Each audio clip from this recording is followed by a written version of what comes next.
আমরা এখন শুরু করব আমাদের অনুষ্ঠান দ্য লাইফ ডিভাইন, দিব্য জীবন পাঠ ও আলোচনা।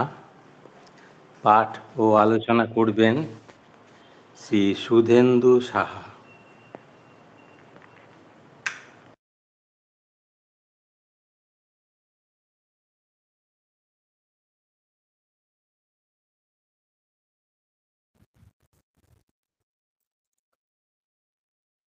ওম শ্রী অরবিন্দ মীরা।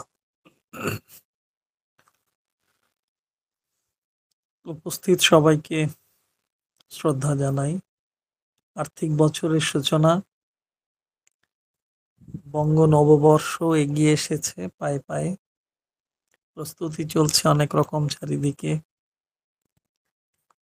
সেল চলছে, কম দামে জামা কাপড় জুতো বিক্রি হচ্ছে, প্রচন্ড ভিড়। কখন আর দিব্য জীবনের দিকে যাব? পড়া তো এখন পরে, হম দোকান বাজার করার একটা ব্যাপার আছে। নতুন বছর আসছে, নতুন নতুন পত্রিকা বেরোবে, জামা কাপড় হচ্ছে, তৈরি হচ্ছে, বিভিন্ন সেন্টার রেডি হচ্ছে অ্যাকাউন্টস নিয়ে, খুব চাপ চলছে। আর একটা বই মেলা শেষ হলো, লিটল ম্যাগাজিন মেলা আজকে থেকেও একটা কলেজ স্ট্রিটে শুরু হয়েছে। 5 তারিখ থেকে রবীন্দ্র সদন প্রাঙ্গণে লিটল ম্যাগাজিন মেলা শুরু হচ্ছে। যাদের সম্ভব হবে আসবেন, 2টো থেকে রাত 8টা পর্যন্ত থাকার চেষ্টা করব। আর পড়া আমার পত্রিকা, ছোট্ট পত্রিকা, আজকে প্রকাশিত হয়েছে। পিডিএফ পাঠিয়েছি, অনেকেই পেয়ে থাকবেন, পড়বেন। যারা কবিতা লেখেন, চর্চা করেন, পাঠাবেন। তো আমরা যে অংশ পড়ছিলাম দ্য লাইফ ডিভাইনের, the divine Maya, 13th chapter. আজকে আমরা শুরু করব 5th প্যারাগ্রাফ। হ্যাঁ, আগের দিন 4th প্যারাগ্রাফটি শেষ হয়েছে, ওই যে this triple movement is the whole key of the world enigma পড়ছিলাম আমরা। সেই সংবর্তনের কথা, ইনভলিউশনের কথা, বিবর্তন ইভলিউশনের কথা, উপলব্ধি রিয়ালাইজেশনের কথা আলোচনা করছিলাম। বোধ এরকম লোয়ার মায়ার কথা, ডিভাইন মায়ার কথা। আমরা ডিভাইন মায়া ধরে এগোনোর চেষ্টা করছি। বেশ দুরূহ চ্যাপ্টার, তবু আমরা আত্মম্ভর চেষ্টা চালাচ্ছি। যদি কিছুটা কাছাকাছি পৌঁছতে পারি, মায়াগ্রস্ত জীব আমরা, তবু দিব্য মায়ার সেই সান্নিধ্যে পৌঁছে, দিব্যতার সান্নিধ্যে পৌঁছে, মায়াকে অতিক্রম করে, কিংবা মায়ার অন্তরালে যে দিব্যতা রয়েছে তাকে যদি এতটুকু ছুঁতে পারি। ফিফথ প্যারাগ্রাফ, প্রথম সেন্টেন্সটিতে শ্রী অরবিন্দ এরকম লিখলেন, দেখুন, বেশ বেশ দারুণ কথা, খুব ভালো লাগবে কথাগুলো। শ্রী অরবিন্দ এমন ভাবে বলছেন,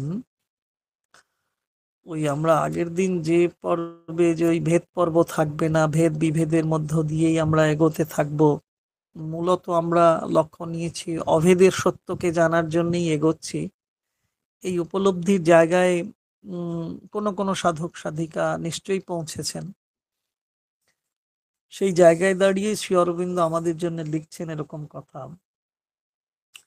ইট is so that the ancient and eternal truth of Vedanta receives into itself and illumines, justifies, and shows us all the meaning of the modern and phenomenal truth of evolution in the universe.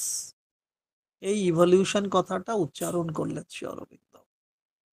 এতক্ষণ আমরা পড়ছিলাম, ইঙ্গিত দিচ্ছিলেন involution, evolution আর রিয়ালাইজেশনের কথা বলতে গিয়ে সেই 3 মাত্রাকে ধরে দিয়েছিলেন।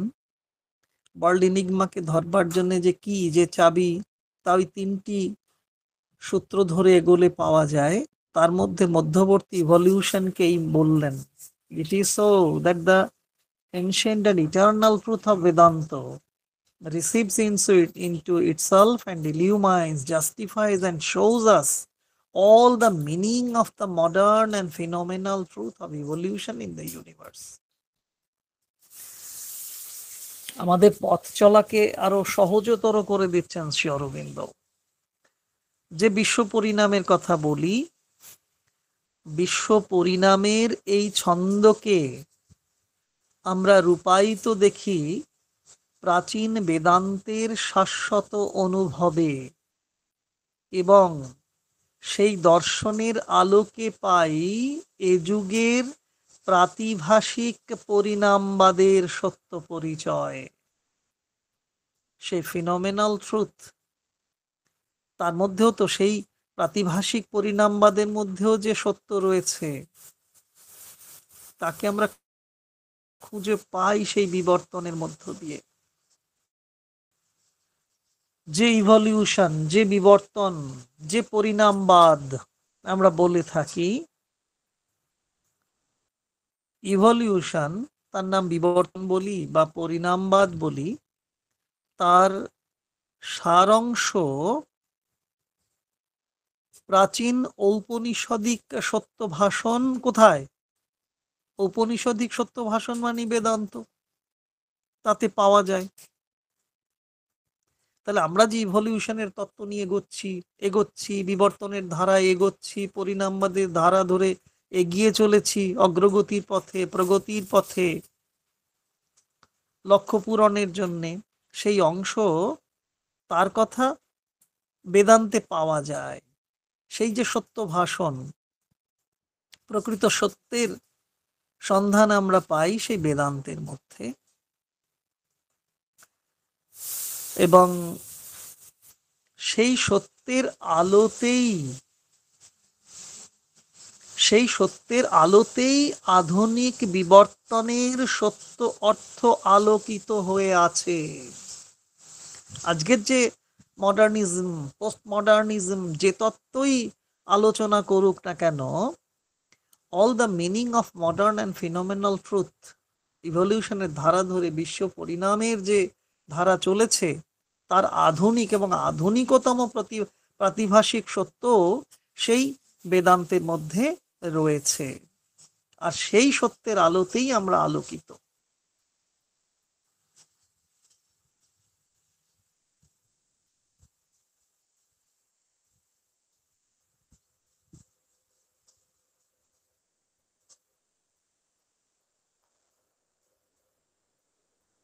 আমরা প্রাচীন বেদান্ত বলতে উপনিষদকে বুঝি, সমার্থক। যা উপনিষদ তাই বেদান্ত, বেদান্ত উপনিষদ। কখনো বেদান্ত বলি, কখনো বা উপনিষদ বলে ফেলি। তারা তো আলাদা নন।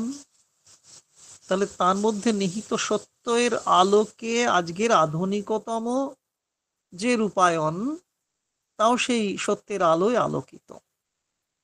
এইটুকু আমরা যদি বুঝি, তো সেই প্রাচীন বেদান্ত আমাদের শিক্ষা দেয়। তো কি শিক্ষা দেয়? না, এই শিক্ষা দেয় যে পরমাত্মা সর্বব্যাপী, তিনি জ্যোতির্ময়, তিনি অশরীর। আমরা যদি একটু উপনিষদ দেখব যে শ্রী ভগবান, পরমাত্মা, ব্রহ্ম যাই বলি, তিনি সর্বব্যাপী, তিনি জ্যোতির্ময়, তিনি অশরীর, তিনি অক্ষত, শিরাহীন, নির্মল, এবং তিনি অপাপবিদ্ধ, সর্বদর্শী। আবার কি? তিনি আমাদের মনের নিয়ন্তা, তিনি সবচেয়ে ভালো, সর্বোত্তম, তিনি নিজ থেকেই সৃষ্ট হয়েছেন, স্বয়ম্ভূ তিনি। তাই তিনি তথাকথিত সিজন ফ্লাওয়ারের মতো নন, তিনি পেরেনিয়াল, নিত্যকাল স্থায়ী থাকেন। তিনি সব সময় সকলের মঙ্গলের জন্য কাজ করে চলেন। এই যে বিশেষত্ব, এই মহত্ব, এই যে সর্বোত্তমতা,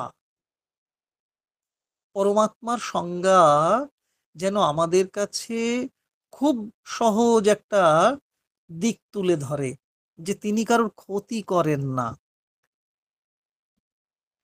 তাই তো তিনি সর্বব্যাপী, তাই তিনি জ্যোতির্ময়, তিনি অশরীর হয়েও, শিরাহীন, অক্ষত হয়েও তিনি নির্মল, তিনি অপাপবিদ্ধ, তিনি সর্বদর্শী। তাই তিনি সকলের মঙ্গলের জন্য সব সময় কাজ করে চলেছেন। আমাদের মতো স্বার্থান্বেষী নয়, স্বার্থান্ধ নন, আর চোখে দেখেন না, ডিগ্রি মেপে হাসেন না, বাঁকা চোখে তাকান না, ব্যঙ্গ বিদ্রুপ করেন না, সকলের মঙ্গল করেন, সব সময়ের জন্য কাজ করে চলেন। আমরা এই ধরনের তো পড়ে আসি, পড়ার চেষ্টা করি উপনিষদে, ঈশোপনিষদে এরকম তো শ্লোক প্রথম দিকেই আছে, ৮-৯ মধ্যেই এরকম ধরনের ব্যাখ্যা পাওয়া যায়।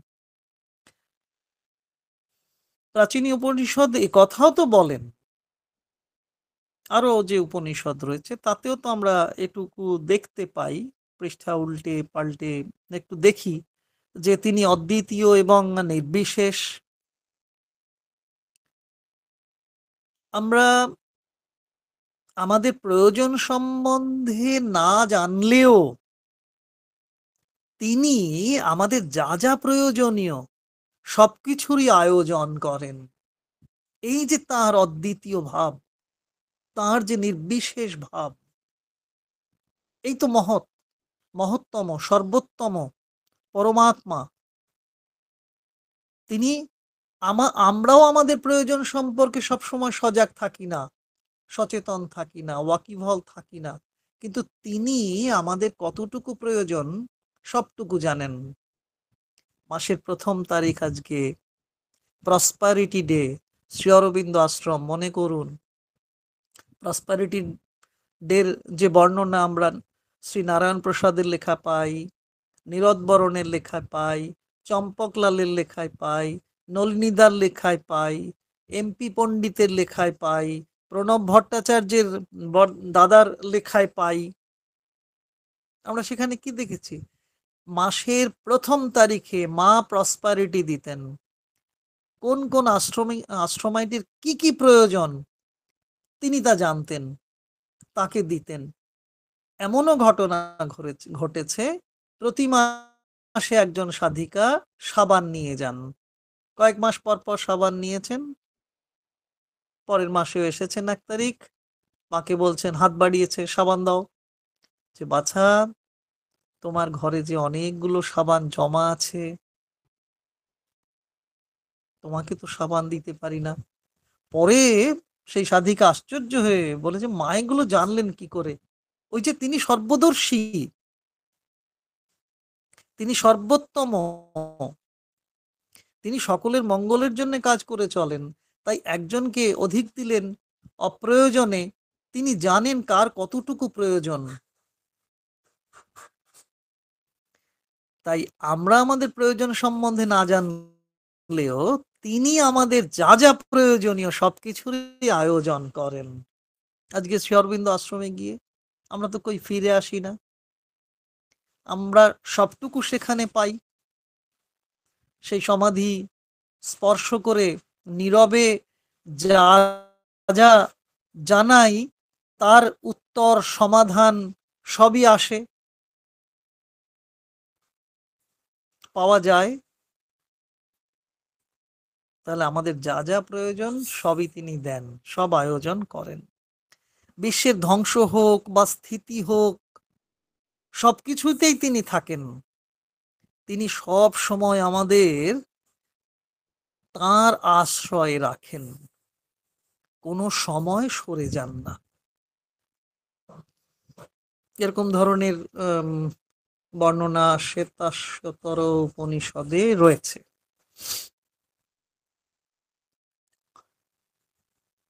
আমরাই পরমময়কে কখনো কখনো আমাদের কাছ থেকে দূরে সরিয়ে দিই। এই জায়গাটা আমাদের মানসী দুর্বলতা, মানসী ক্ষুদ্রতা, মানসী সীমাবদ্ধতা। তিনি আমাকে সবকিছু জানেন, আমার মঙ্গলের জন্য সবসময় কাজ করে চলেছেন। অথচ আমি আমার ক্ষুদ্রতা দিয়ে, অজ্ঞতা দিয়ে, অবিদ্যা দিয়ে তাকে আমার কাছ থেকে সরিয়ে দিই। এমন কিছু কিছু কাজ, এমন কিছু কিছু কথা, এমন কিছু কিছু ভাবনা আমরা ভেবে বসি যা পরমময়ের সামনে ভাবা যায় না। মনে করুন গোল্ডেন রুল, অ্যাকাউন্টসের গোল্ডেন রুল নয়, স্পিরিচুয়াল গোল্ডেন রুল, যেটা মা বেঁধে দিলেন, নলিনীদা আমাদের শেখাচ্ছেন যে এমন কথা বলবে না যা মার সামনে বলা যায় না, এমন কাজ করবে না যা মার সামনে করা যায় না, এমন ভাবনা ভাববে না যা মার সামনে ভাবা যায় না। কত বড় বৈদান্তিক সত্যকে গোল্ডেন রুলের মধ্য দিয়ে একেবারে সাধারণ, মোস্ট অর্ডিনারি লেভেল অফ কনসিয়াসনেসে বিলং করা মানুষদেরও বুঝিয়ে দিচ্ছেন মা। উপনিষদ চর্চার প্রয়োজন হয়নি, মানুষ বুঝতে পেরেছে এই গোল্ডেন রুল পড়তে পড়তে, শুনতে শুনতে। আমরা মানি কিনা, আমরা সবসময় সেটাকে অনুসরণ করি কিনা, জীবন যাপনের মধ্যে সেই গোল্ডেন রুলকে গ্রহণ করতে পারি কিনা, লিখে রাখা উচিত না আমাদের? আমরা তো আড়াল করি, মাকে তখন সরিয়ে দিই যখন মিথ্যে কথা বলি, অন্যায় আচরণ করি, দুর্ব্যবহার করি মানুষের সঙ্গে, ভাবনায় কুভাবনা ভাবি, তখন মাকে আড়াল করে রাখি। মাকে যদি আড়াল না করতাম, আমি খারাপ কথা বলতে পারতাম না, খারাপ কাজ করতে পারতাম না, খারাপ ভাবনা ভাবতেও পারতাম না। ওই সেই কারণেই আমরাই পরমময়কে কখনো কখনো আমাদের কাছ থেকে সরিয়ে দিই। যখন খারাপ কথা বলি, তাকে সরিয়ে দিয়েছি আমার কাছ থেকে। তিনি যে আমার ভেতরে সবটুকু ভালো নিয়ে অবস্থান করছেন বুঝি না, তাই মন্দ কথা বলি তাকে সরিয়ে দিয়ে, মন্দ কাজ করি তাকে সরিয়ে দিয়ে, কারণ তিনি তো মন্দ কাজ করতে আমাদেরকে উৎসাহিত করেন না। মন্দ ভাবনা ভাবি তাকে সরিয়ে দিয়েই, তিনি যদি আমার মনের মধ্যেও থাকেন, অবস্থান করে থাকেন মনোময়তার মধ্যেও, তাহলে আমি কুভাবনা ভাবছি কি করে? আর তাকে সরিয়ে দিই বলেই আমার বস্তুগত প্রয়োজনীয়তায় অভাব দেখা দেয়। এত অভাব কেন, এত দারিদ্র কেন? না, তাকে সরিয়ে দিই বলে, সরিয়ে রেখেছি বলে, তাকে সরিয়ে রাখি বলে খারাপ কথা বলি, তাহলে ভালো কথার অভাব আমার আছে। তাকে সরিয়ে দিয়ে আমি খারাপ কাজ করি, কাজের অভাব আমার আছে, প্রকৃত কাজের অভাব আমার জীবনে আছে। তাকে সরিয়ে দিয়ে কুভাবনা ভাবি, তাহলে ভাবনার যে সর্বোত্তম ভাবনা আমার দরকার, ঈশ্বরীয় চেতনা নিয়ে যে ভাবনা, সে ভাবনার অভাব আমার আছে। তাই বস্তুগত প্রয়োজনীয়তায়ও আমার অভাব দেখা দেয়। আমরা কি করি বুঝতে পারি না, তাই বারবার তার কাছে চেয়ে বসি। ওই যে সমাধিতে স্পর্শ করে নলিনীদা বলে দিচ্ছেন, যা বলবে তাই হবে। আমরা ওই বলাটাকে চাওয়া করে নি, এটা চাই, সেটা চাই, ওটা চাই, পাই। এই তো একজন বলছিলেন যে মার কাছে চেয়েছিলাম আমার বাণিজ্যটা যেন বড় হয়, মা মা আমাকে এমন দিয়েছেন এখন সারাদিন টাকা গুনতে গুনতেই কেটে যায়। বারবার তার কাছে আমরা চেয়ে বসি, সেই চাওয়ার মধ্য দিয়েও তাকে দূরে সরিয়ে দিচ্ছি কিনা। অথচ অথচ দেখুন, আমাদের যা প্রয়োজন তিনি আমাদের জন্য তার চেয়ে অনেক বেশি আয়োজন করে রেখেছেন। এরকম ভাবে যদি বলি, অনেক জায়গাতেই এ কথাটা বলেছি যে আমাদের যা প্রয়োজন শ্রী ভগবান আমাদের জন্যে তার চেয়ে অনেক বেশি আয়োজন করে রেখেছেন, বুঝি না। বুঝতে পারি না সব সময়। তাই বিশ্ব রহস্যই থেকে যায় আমার জীবনে। ওয়ার্ল্ড রিডিং নাম্বার যে কি আমাদের কাছে রয়েছে, সেই চাবিকাঠিকে ধরে সেই তালার মধ্যে স্থাপন করতে পারি না, ঘোরাতে পারি না। বিশ্ব রহস্য আমাদের কাছে বিশ্ব রহস্যই থেকে যায়। কিন্তু তা সেই বেদান্তে রয়েছে, সেই সারসত্ব রয়েছে, আমাদের আধুনিক জীবনের মধ্যেও সেই সারসত্ব রয়েছে, আমরা বুঝতে পারি না, দূরে সরিয়ে রাখি। সেকেন্ড সেন্টেন্স শ্রী অরবিন্দ লিখছেন,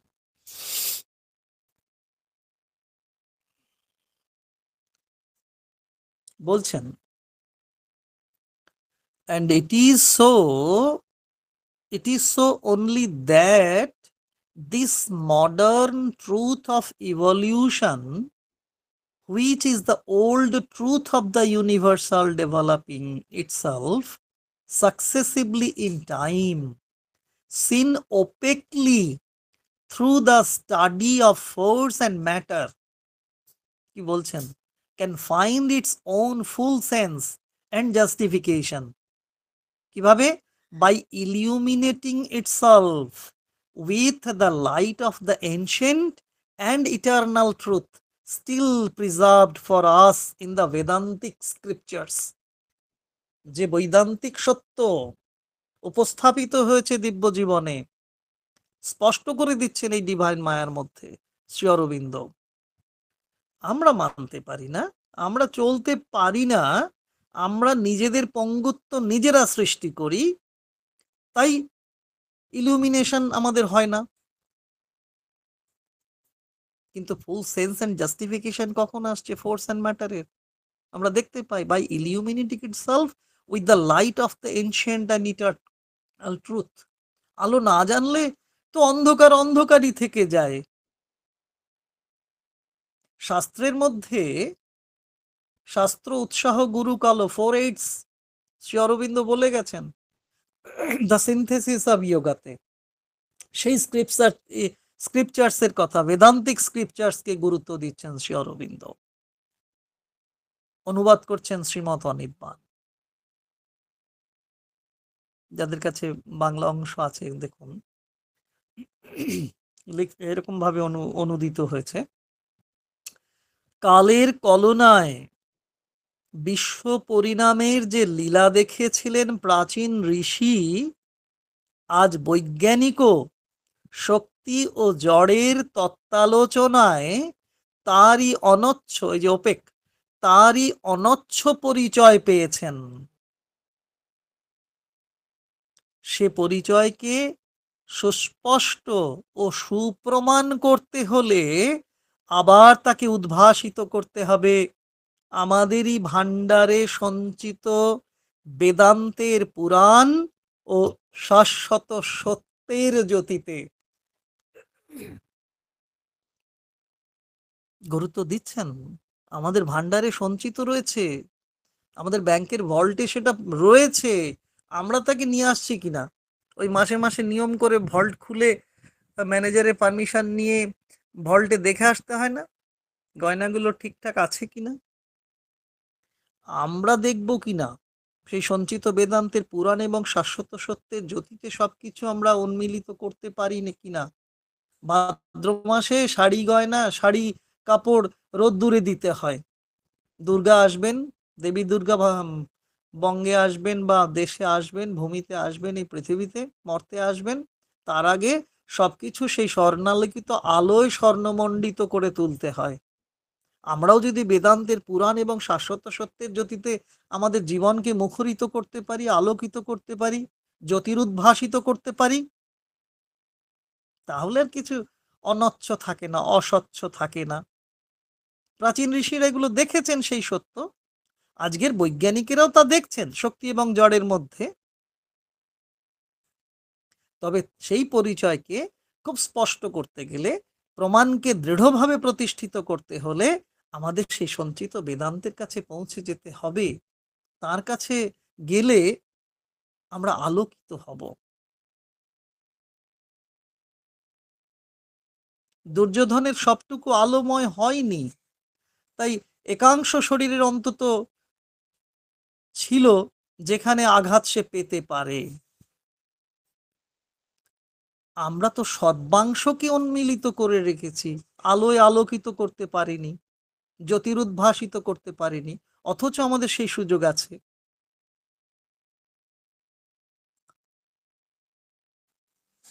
প্রাচীন ঋষি অত্যন্ত স্পষ্টভাবে সত্যকে দেখেছেন, বুঝেছেন, পেয়েছেনও।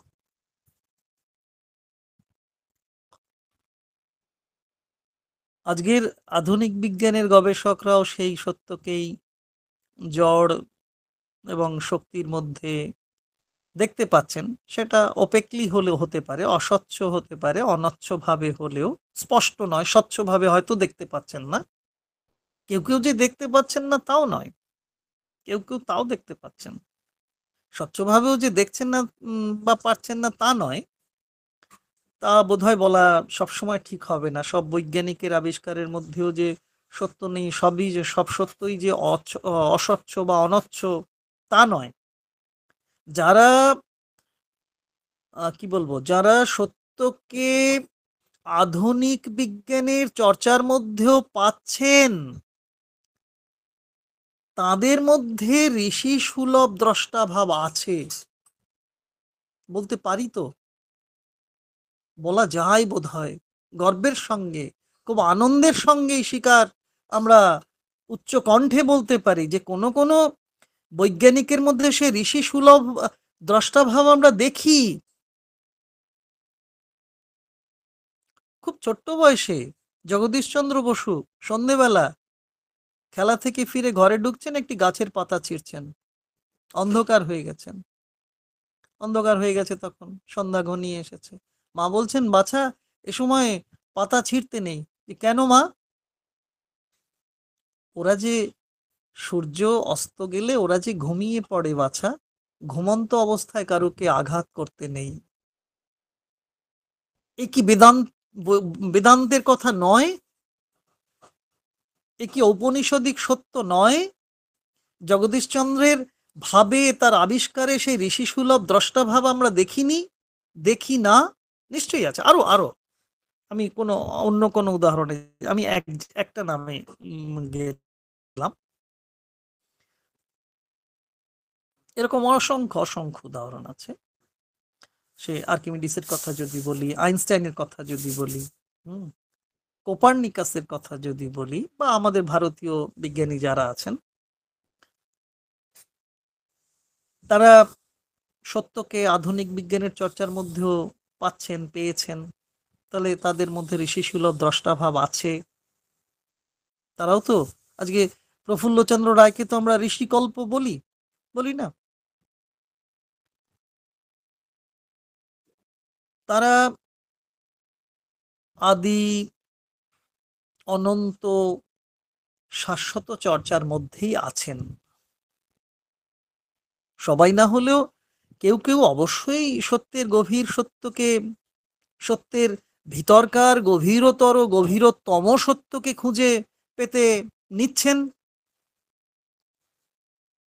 হ্যাঁ, তার মানে তার মানে সকলেই যে বেদান্ত সাহিত্য পাঠ করছেন তা নাও হতে পারে, কিন্তু অন্তরস্থ সত্যকে খুঁজে পাওয়া এবং তাকে বিতরণ করা, সেটা তো কোনো অংশেই কম নয়। আকাশের দিকে রাতে যদি তাকাই, তারা দেখতে পাই, অসংখ্য নক্ষত্র দেখতে পাই, দিনের বেলা দেখা যায় না। তার মানে তো এই নয় যে রাতের আকাশে তারা থাকে আর দিনের আকাশে থাকে না। রবীন্দ্রনাথ তো কাব্য করেও বলে ফেললেন, গুরুদেব রবীন্দ্রনাথ কাব্য করেই তো বলে দিলেন তার সার সত্য, রাতের সব তারারাই থাকে দিনের আলোর গভীরে।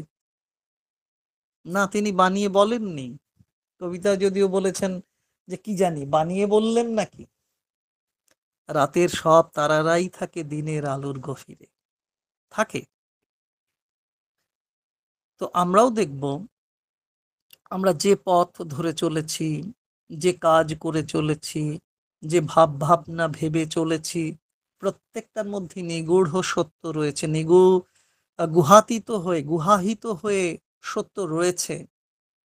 তাকে নিয়ে এসে, বাইরে নিয়ে এসে বলা, করা এবং ভাবা, তাহলে সেই বৈদান্তিক সত্যকে আমাদের জীবনে রূপায়িত করা যায়। ভেবে হোক না ভেবে অনেকে করেন, তবু একটু সচেতন ভাবে করলে ভালো।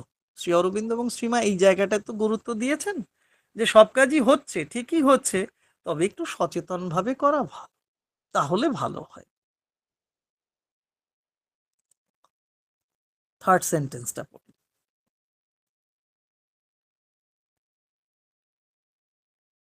লিখছেন এইভাবে শ্রী অরবিন্দ,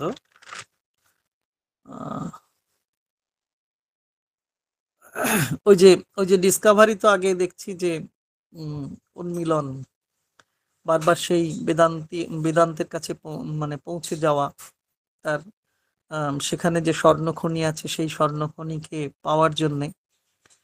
এবার থার্ড সেন্টেন্সে এসে বলছেন Shri Aurobindo, to this mutual self discovery, এই যে কথাটা, to this mutual self discovery and self illumination, কত গুরুত্ব দিচ্ছেন সাধকের স্বসাধনায়।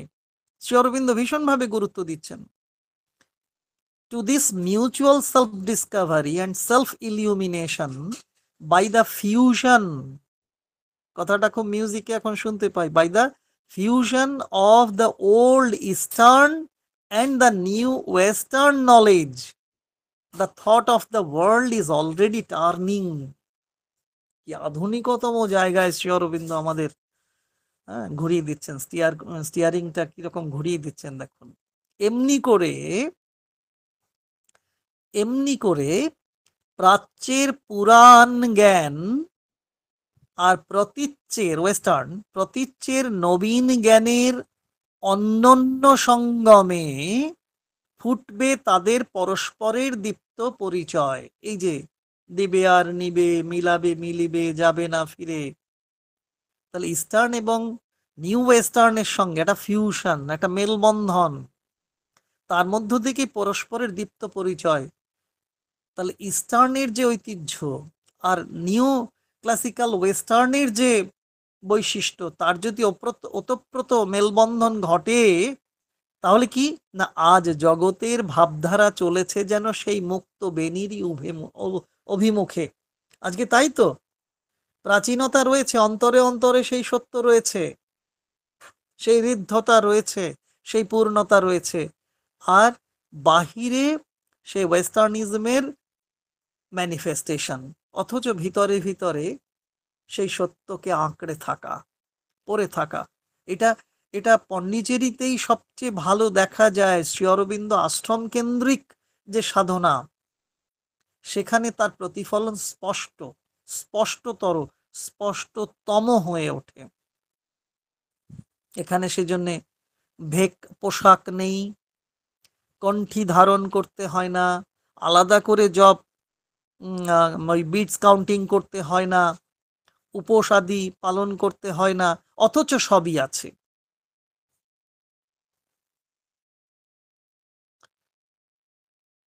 চাকা ঘুরছে তো, ঘুরেছে। মা শ্রী অরবিন্দ যে ক্লাসিক্যাল ইন্ডিয়াননেস আর তার সঙ্গে মায়ের একেবারে নিউ ওয়েস্টার্নিজম, দুটোর যে মেলবন্ধন ঘটলো, সেটা আমরা শ্রী অরবিন্দ আশ্রমেই দেখতে পাই, শ্রী অরবিন্দ সোসাইটির কার্যাবলীর মধ্যে দেখতে পাই। শ্রী অরবিন্দ নামাঙ্কিত সব প্রতিষ্ঠানগুলোতে তাই আমরা দেখতে পাই। তাই চাকা ঘুরছে, ঘুরেই চলেছে, পুরানে আর নতুনে মেলবন্ধন ঘটছে। এই যে জায়গাটা, এতে কি হয়?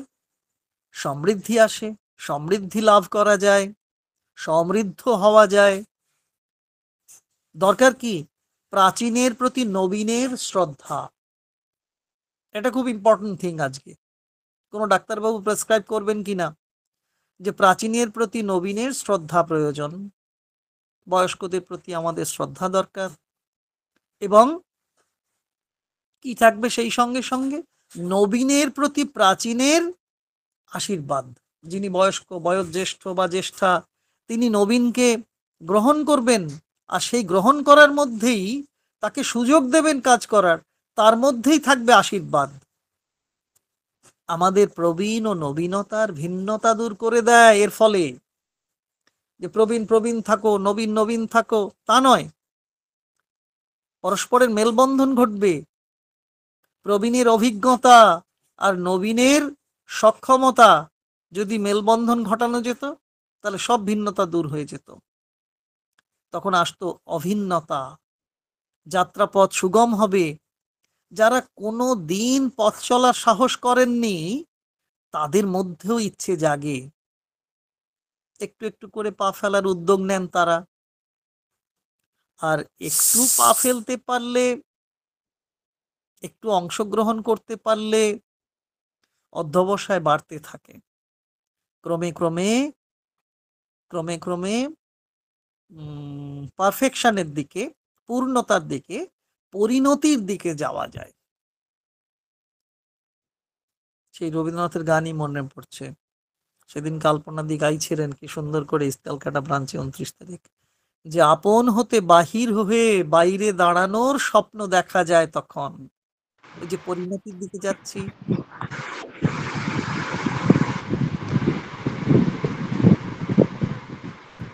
অমলদা মাইক্রোফোন অন হয়ে গেছে।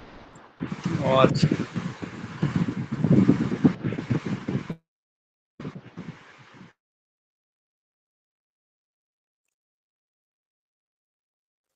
তাহলে আমরা তখন কি হবে, যখন পরিণতির দিকে যাচ্ছি ক্রমে ক্রমে, আপন হতে বাহির হয়ে আমার যে বন্ধন, তা থেকে বেরিয়ে আমি মুক্তির দিকে যাচ্ছি, পরমেশ্বরের দিকে ধাবিত হচ্ছি, বিশ্বোত্তীর্ণতার অভিমুখী হচ্ছি। আমরা স্বপ্ন দেখছি বাইরে দাঁড়ানোর, বিশ্ববোধের সীমানা অতিক্রম করে বিশ্বাতীত অসীম শক্তির প্রতি আমাদের ভালোবাসা জন্মাচ্ছে।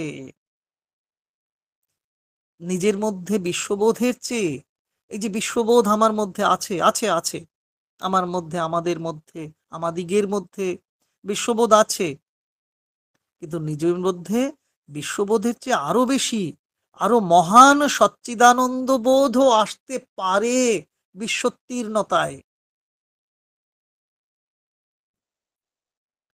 এভাবেই আমরা পড়তে থাকবো, দ্য লাইফ ডিভাইন পড়বো, দিব্য মায়ার এই চ্যাপ্টার পড়বো।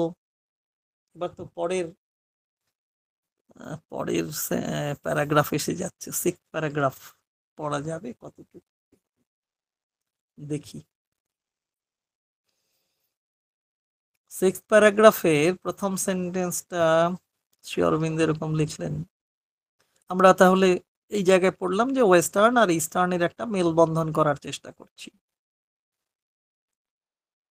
সে এরকমও যদি বলি, বৈদান্তিক সত্যের সঙ্গে আধুনিকতম বিজ্ঞান সাধনার যদি মেলবন্ধন ঘটা যায়, তার সবচেয়ে বড় উদাহরণ শ্রী অরবিন্দ আশ্রম, তার বিদ্যালয়, নলেজ, সেখানে তার একেবারে দারুণ উদাহরণ দেখা যায়। একটু যদি আমরা সেখানে না যেতে পারলেও ভিডিওগুলো দেখতে পারি। এগুলো বিভিন্ন সেন্টার ব্রাঞ্চ যদি আয়োজন করেন, সেই ভিডিওগুলো দেখানোর ভীষণ উপকার সাধিত হতে পারে। বলছেন Shri Aurobindo, still when we have found that all things are Satchidananda, all has not yet been explained. ওরে বাবা, সব বুঝেছি, সবকিছুই সচ্চিদানন্দের মধ্যে আছে, সচ্চিদানন্দ সবকিছুর মধ্যে আছে, তার মানেও এই নয় যে সবকিছু বর্ণিত হয়ে গেছে, সব বর্ণনা করা হয়েছে।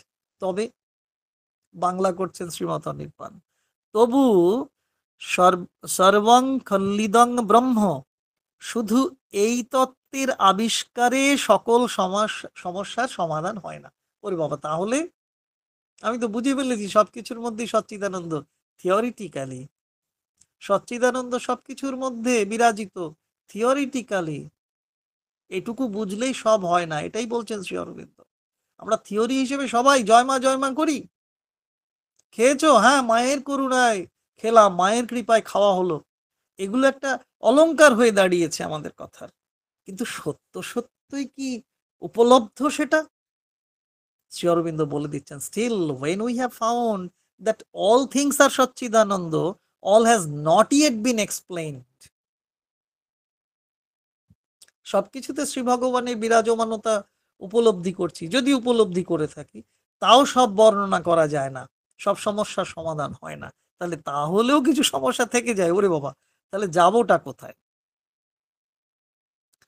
আসলে উপলব্ধিতে আমাদের অনেকটাই বাকি আছে, পথ চলা শেষ হয়নি, চলতে হবে আরো অনেক পথ, অনেক চড়াই, অনেক উতরাই। চলতে চলতে আমরা কি দেখি না, সর্বভূতে সচ্চিদানন্দ শ্রী ভগবানকে খুঁজে পাই। খুঁজে পেলেও সব পেয়েছির আসরে পুরোপুরি পৌঁছতে পারিনি। একটা অংশের আভাস নিশ্চয়ই পেয়েছি, এ পাওয়া ধরেই আরো এগিয়ে চলার আস্পৃহা জাগবে। এই প্রত্যয় নিয়ে চলতে হবে আমাদের। এই প্রত্যয় যোগাচ্ছেন সচ্চিদানন্দ ঘন শ্রী ভগবান। এই প্রত্যয় হৃদয়ে পোষণ করা, যে এই প্রত্যয় আমার ভিতরে আছেন, মানে শ্রী ভগবান আমার ভিতরে আছেন। আমার কর্ম সঞ্চালনার মধ্যে তারই প্রতিফলন বিবর্তনের মধ্য দিয়ে, অর্থাৎ শ্রী ভগবানই আমাকে সব কাজ করাচ্ছেন। এবং উপলব্ধি দিয়ে সেই ক্রিয়াসমূহকে সম্যক ভাবে বুঝে নেওয়া, প্রকাশ নাই বা বললাম, নাই বা করলাম, ভিতরে ভিতরে সেই আনন্দের ভাব নিয়ে। এক কথায় মা বললেন, সবসময় চেষ্টা করবে তুমি যেন সুখে আছো, সুখ ভাব। কেন? আমার ভিতরে যে শ্রী ভগবান আছেন, আমার চেয়ে সুখী আর কে আছে? আজকে এই পর্যন্ত। সবাই ভালো থাকুন, আনন্দে থাকুন। 4th এপ্রিল এসে গেল, শ্রী অরবিন্দ পন্ডিচেরি। আমাদের এই দেহাধার, আমাদের হৃদয় কন্দর যদি পন্ডিচেরি হয়, সেখানে যেন শ্রী অরবিন্দের আগমন, পদার্পণ অনুভব করতে পারি। 4th এপ্রিল রেলিক্স ইনস্টলেশন ডের 24th ইয়ার্স কমপ্লিট হচ্ছে, 25th ইয়ার শুরু হচ্ছে শ্রী অরবিন্দ সোসাইটি দুর্গাপুরে। যাদের সম্ভব হবে যাবেন। আর সেন্টারে সেন্টারে, ব্রাঞ্চে ব্রাঞ্চে দিনটি পালিত হবে আনন্দ সহকারে। যে আমার হৃদয় যদি পন্ডিচেরি হয়, আমার দেহাধার যদি পন্ডিচেরি হয়, তাতে পরমময় শ্রী অরবিন্দ পদার্পণ করবেন। সেই আনন্দ নিয়ে আজকে এটি টানছি। সবাই ভালো থাকুন। জয় মা। খুব ভালো লাগলো, খুব আনন্দ পেলাম।